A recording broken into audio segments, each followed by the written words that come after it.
Hello, everyone. We're here with Attorney Ruby Powers, board certified immigration attorney, and also with Powers Law Group. Today, we're going to present you Clear the Path for a Union I-601A waivers and consular processing update. We are here with Powers Law Group, a full immigration service law firm. Thank you, Eliana. Yeah, we're 14 years old. We are full service practice. We have multiple attorneys, and I've been practicing 15 years. And you know, my first job as an attorney was to focus on waivers. And so ever since then, 15 years later, I've still kept up with doing multiple waivers here at the practice. And so I wanted to give an update because I-601As, if you're watching this, you probably know that the wait time is really, really long. And so I think there's been a lot of lawsuits, and I think we're going to start seeing some processing time speeding up. So, but I just wanted, since I think that's happening and we're going to see more movement, I wanted to remind people what it is and when to use it. And I think that once the processing time gets reduced, eventually we'll see a lot more people wanting to take advantage of this process. So the bottom line is that unless you meet one of the few exceptions, if you entered illegally or you don't qualify for some type of adjustment of status, with very few exceptions, then if you entered illegally and you have a visa available, you would need to leave the country with an I-601A if you have a qualifying relative to be able to obtain legal permanent residency. Okay, I know that sounds probably very legally, but I'll try to make more sense. But the bottom line is that in April 1st, 1997, unlawful presence was created. And so if you have, as you can see here, if you have less than 180 days and you leave, there's no bar. But if you have more than 180 days and you leave, then you have a 3-year bar. And if you have more than 1 year of unlawful presence and you leave, you have a 10-year bar. And then there's also something worse called the permanent bar. If you have too much unlawful presence, you leave and you try to come back, or you come back, it gets more complicated. But you need to make sure that whoever you work with as an immigration attorney, because some people don't even go to an attorney, they try to do it on their own, or we use a notario or someone who's like says they've done it and they just filling out forms. But the biggest part that's so critical and essentially is to make sure they have screened properly.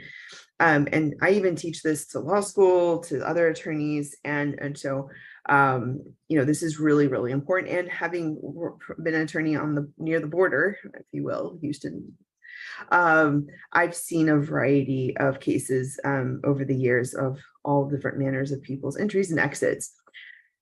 So this is the premise of what we're talking about. So when I talk to individuals, and these aren't all my questions, but these are some of the questions, have you ever encountered immigration anywhere? In what capacity? Were you detained? Were you fingerprinted? What happened? A lot of people say, oh, I didn't see a judge. Well, I still want to know about it because maybe it was an expedited removal. What year did it happen? Was it before this year or after this year? What border did you come in? I ask a lot of questions. I have to be a detective. We might have to do a Freedom of Information Act request to do OBIM. We might need to do one for FBI or CBP. It depends on what the answers to those questions. If you were detained, did you give your real name, date of birth? Because that affects how we find that information. Other concerns used to be, did you ever receive any public benefits? That's not a big concern anymore, but it is important to note because we need to make sure that you only applied for what you're eligible for. If you did, is anybody in the military? Because maybe we're looking at being eligible for military pro in place, or if you served, then we need to make sure we note that somewhere in the file, because that's a question. Do you have any tattoos? Well, the biggest reason I ask that is because we're trying to make sure that they're not criminal or gang or organized crime related, because when you do a medical exam, your body is being inspected for those types of things. And how did you enter? What did you pay someone? Did you come with a group, or did somebody else bring you in? Those types of questions can be asked at the interview, and so you need to be prepared for them. So the benefit of having a firm that knows these types of things, and I've even done at least 2 tours of the Juarez consulate is be able to help guide the client through this long journey, through this process, every step of the way. And what we do is we review the case on a regular basis and make sure our clients are still eligible for the optimal results. So the thing is that the way it used to work is that if you were to, okay, before 2013, what you would have to do is you would do everything here that you could, and then you would leave. And when you left the country, you would trigger the bar. Then you would go to the appointment, and the consulate would say, you need a bar, you need a waiver. And then you're like, yeah, I know. And then you would have to submit it while you're abroad, you're in another country.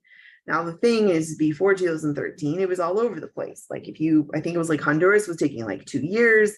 Mexico had a pilot program. They were getting things done maybe 2 months, but the families were having to stay abroad that whole time.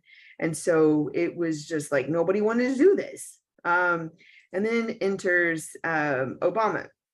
We can thank him for DACA. We can also thank him for the provisional waiver.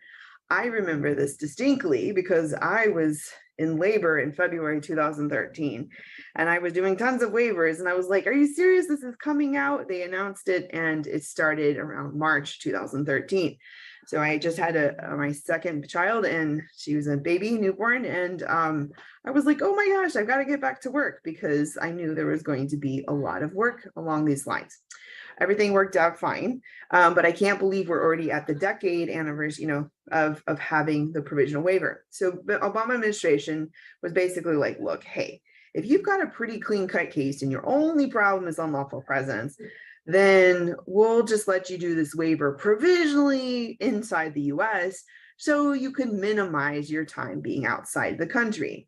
And everyone's like, wow, that's a genius idea. We should have done that a long time ago. And so anyway, there were some hiccups, but it actually was really successful. And then about a year or two later, they expanded it to allowing more visa types, not just like I-130s, but they were letting like I-140s and other visa categories. And so when they expanded it, we were able to do like it was a F3, I think, or I can't remember exactly, but we were able to do other categories. And so that was really good. So that bottom line, it's like this whole, just the I-601A itself, you have to have a US citizen or legal permanent resident spouse or parent that would have US citizen fiance that would have extreme hardship if you were to a result from your absence, like if they were separated from you, or why they can't, that hardship would if they had to relocate to your country.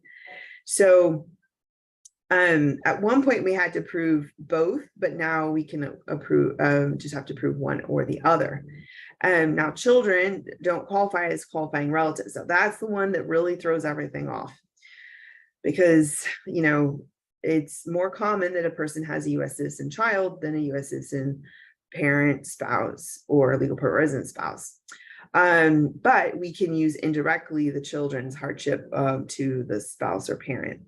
So people get really, really confused about this. You could potentially use an I-130 from your up 21-year-old child, but for your visa, because you're going to need a visa available, but you're going to need a qualifying relative that is either a spouse or a parent that would have that hardship. And we'll go into a little bit more detail about that. So one of the questions we hear a lot is, do I have to leave? Does my spouse or my relative have to leave? Yeah, they do. But if we've screened everybody and you've talked to us and you've told us the truth and we know everything, then a lot of times our clients are only gone for like a week, 2 weeks, something like that. And it's a very controlled situation. It's really important that we know everything, so we can evaluate whether we need to do FOIAs, what copies of records and things we need. Another thing to note is that, the case starts with an I-130 or an I-140 or something along those lines. Sometimes what people do, let's see, we have that here. Let me go over here first. That this is a typical case that we have. Now, it could be an I-140 or it could be, it doesn't have to be an immediate relative's I-130, but just to give you an idea. And this adjudication time depends. So I'm just going to say it depends. Okay. So let's just pretend like you're not looking at these numbers and months because it can depend. But usually the case starts off with getting a visa available. And once the visa is available and you've paid the fee bills, then you can submit the I-601A. So like if the I-130 is still pending and it's not approved, you can't do that because it has to be approved and the visa has to be available for it to go to the National Visa Center. You pay the fee bills and then we could submit the I-601A. And let's just say Susie's married to Juan and Susie's the US citizen, Juan's from Mexico. So Susie has to prove, Susie petitioned for Juan and the I-130, it gets approved. They paid the fee bills when moved over to the NVC. You have to make sure it goes to the NVC. And then now they're like, yay, let's work on our waiver. And then on that waiver, Susie can't go to Mexico because she has all this other family. She has a child from another relationship. She has court ordered to stay within, I don't know, 75 miles of Houston or something like that. She has loans that she can't default on, and she has a house that she won't be able to sell or something like that. There's something going on, but she can't move to Mexico because she doesn't speak Spanish. She can't leave the US. She can't bring her other child with her. And we start elaborating on a lot of these hardships. We really only have to choose one or the other, the relocation or separation. So the waiver, okay, let's go back to that waiver, that I-601A. Right now, if you look online, you're going to see about a 44-month wait. What do you show? Again, we talked about that hardship. Now, back in the day, we had to use old case cancellation removal type of case law showing the extreme hardship standard. But now what we can show is they clarified what extreme hardship was at some point in the last decade.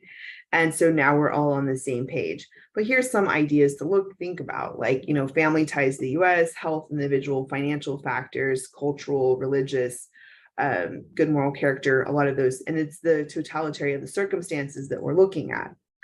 So again, when we submit that waiver, we know, unfortunately, it's going to take a long time.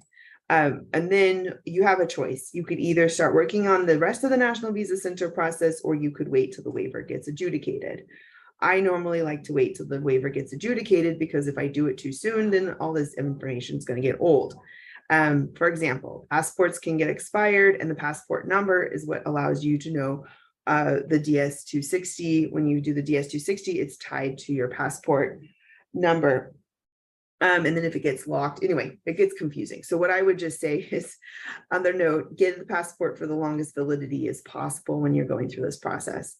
So let's say your waiver gets approved, yay. Let's say you've done your DS-260 and I-864. I-864 is that the petitioner makes enough money to support you, and the DS-260 is that you don't have any problems with the law and you told the truth about everything where you've lived and worked.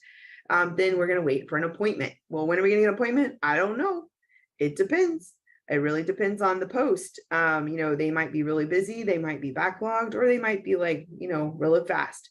And then you're given a notice, and then you need that. When you get that notice, that's when you start making plans. You don't make any travel plans until you get that notice. And when you get that notice, then you need to hustle to get that medical exam, make sure you've already had all the vaccines you need, because when you go there, they're going to charge you for whatever you don't have. And the one thing you really need to watch for is to make sure you didn't have any alcohol, marijuana, drug problems, and also or TB. If you have any of those issues, that can delay your case. The medical exam is an extension of the consular appointment. You need to remember that, because whatever they may find that causes inadmissibilities could delay your case. So remember how I said the unlawful had to be form of a clean case, that was only unlawful presence was the problem? Well, that's what the provisional part means. It's provisionally approved.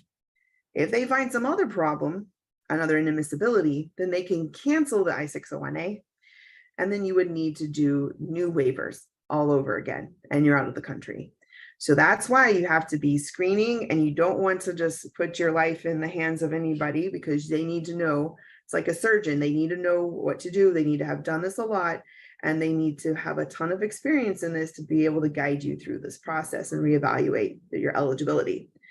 So the I-601A has been staying at the filing fee of $630 plus the biometrics of $85 for quite a while. It's less expensive than the I-601, which we're not talking about today. But if you did get denied your I-601A when you go to the consulate, very likely you would need the I-601, but it would depend on what their inadmissibility findings would be. So when you're doing this process, like we mentioned, you need to show that you've paid the fee bills to the NVC, and that's essential to move the case forward. And then just some other updates. We've seen the processing times get ridiculous. They're just really ridiculous. Why? I mean, these processing times were like 3 and 6 months in the very beginning. I mean, I remember when it got up to a year, we're like, oh, that's a lot. But I mean, somehow it crept up to 2 to 3 or 2.5 to 3 years. And now online they're saying 4. And I think they're doing that just because they don't want people to complain, but they're getting lawsuits. And I think rightfully so, because they need to move these cases along. This is really the only form of relief for a lot of individuals. And so we've seen a lot of lawsuits. There was some talk saying, hey, maybe we should wait till we get some results from this. Maybe this will make an impact on around the country as before we do individual lawsuits on I-601As. But it definitely has prompted a lot of action. Now, one other thing as another update I've seen is that in the last month, I've seen a ton of my I-601A cases, because we have them in our online account, get notices that they're being transferred to another location. I believe it's one of those locations, those service centers, that's going to be reducing the processing times. And so what I think everyone who has an I-601A pending, if you're sort of at the end of the processing time, in theory, I would say start looking at your, I would start talking to your attorney, or, if you haven't hired one yet, I mean, I would start thinking about the I-64, I would start thinking about the DS-260. I would make sure you have your passport with enough validity. I would double check your vaccinations, and I would anticipate there's going to be a lot of movement probably in the next 6 months. And then it's probably going to cause a huge backlog at all the consulates, because everybody's might be getting approved around the same time, and there's going to be a race to getting those appointments. So just be aware of that. And that's what I would be doing if I were you, if you're somewhere like more probably at the final end of the adjudication or not. Okay, well, we covered a lot of territory. Hope that wasn't too technical, but I mean, we do have a ton of experience, and not just with I-601As. We also have a lot of experience with, criminal misrepresentation, fraud, alien smuggling, other types of waivers. And, I even consult for other law firms about inadmissibility because of the experience that we've had over the years. And we've been able to help a lot of individuals, even with voluntary returns, multiple entries, things like that. And we're able to help individuals, but we ask a ton of questions because we have to thoroughly review your case.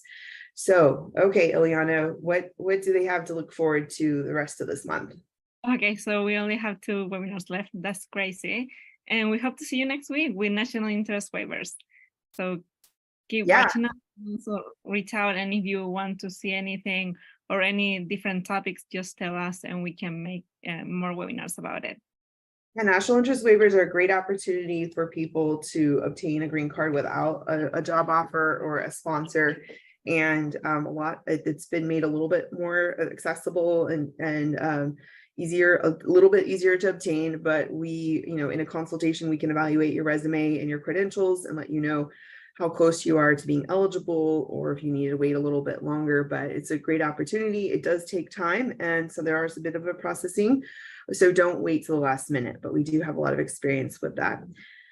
So how do people stay in touch with us, Ileana? Okay, so they can find it on every single social media platform, and they can join us throughout the QR code on our newsletter, so you can be updated every Tuesday. And you can find us on RobbiePowersLaw.com. And if you have any consultation or any request about immigration